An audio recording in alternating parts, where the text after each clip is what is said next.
I'm talking about the Samaya. Samaya between Guru and disciple. People have all kind of half misunderstanding, quarter misunderstanding, full misunderstanding, and 1,000,000% misunderstanding. So this has to be cleared. Why Guru or Lama become Guru or Lama is because Guru or Lama received Vinaya vow, Bodhisattva vow, Tantric empowerment, transmission from his or her Guru or Lama. That goes back to Buddha Shakyamuni. So that is the blessing. So that is bestowed upon the disciple. So that is what makes somebody disciple, who receives this teaching, this transmission. That is disciple. And the Samaya is disciple have to practice the teaching, the genuine lineage teaching that is bestowed by the Guru. If disciple don't do that, then broke the Samaya.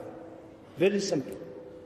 But if Guru says some nonsense thing, go and eat 10 kilo of red chili pepper. If you don't do that, you break Samaya. No such thing.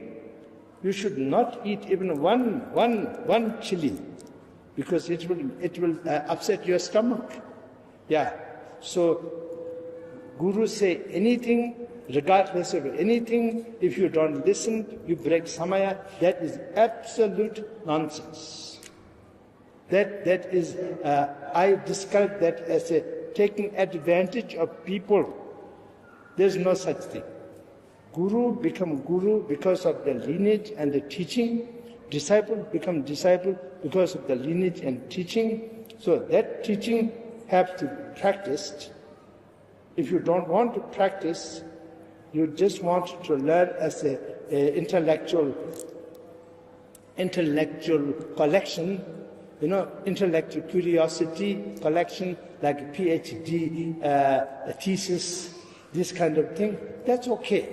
Then you don't become disciple. You just become, Guru is like a lecturer.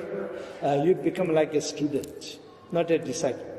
But if Dharma teaching is received properly and you practice, then you become disciple. So this Samaya is practice that. Then that's all.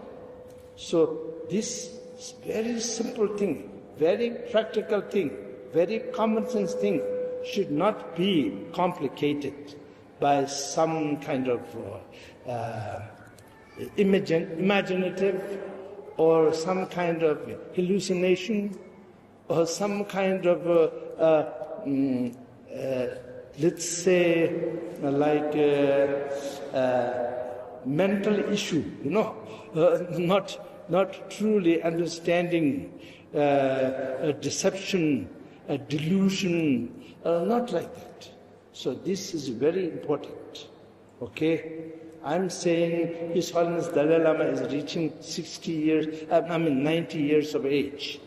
And everybody should say long life prayers and rituals for him to live long. But Guru will live long if Guru's teachings are practiced by a disciple. Otherwise, Guru have no use. Why would Guru will live long old age? Why? So if it benefits to help others, then Guru will live. So this way. But I have to be very careful about this. Then again many people will misunderstand. Guru don't live long if disciples don't keep Samaya. This kind of a strange twist and self-imagination and almost like a hallucination. Actually, it's a delusion. Don't be delusional. Be practical. Be realistic. Use common sense. Use your brain. Very, very important thing here. You're carrying all the time, on your head. Sometimes you carry it so much, you use it so much, you lose all the hair because you use your brain too much. Okay? So anyway, so that is not meant to be serious. But use your brain, really use your brain, and use your common sense. Then His Holiness Dalai Lama is this life and next life's refuge for all Tibetans. That's there. But then entire world recognize who he is. He is the embodiment of Avalokiteshvara. He is the apostle of peace.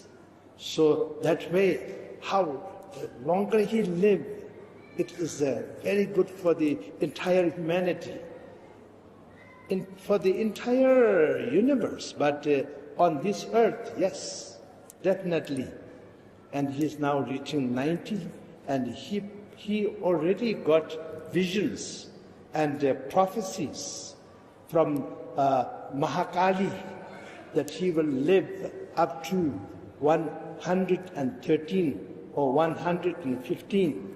He mentioned this many times to thousands and thousands of people, millions of people actually. So because of that, now it is time for us to value this, appreciate it, and then for this 90th birthday, we make a special effort. And my special effort is going for 100-day retreat of White Tara. Okay? Starting from tomorrow. All the best.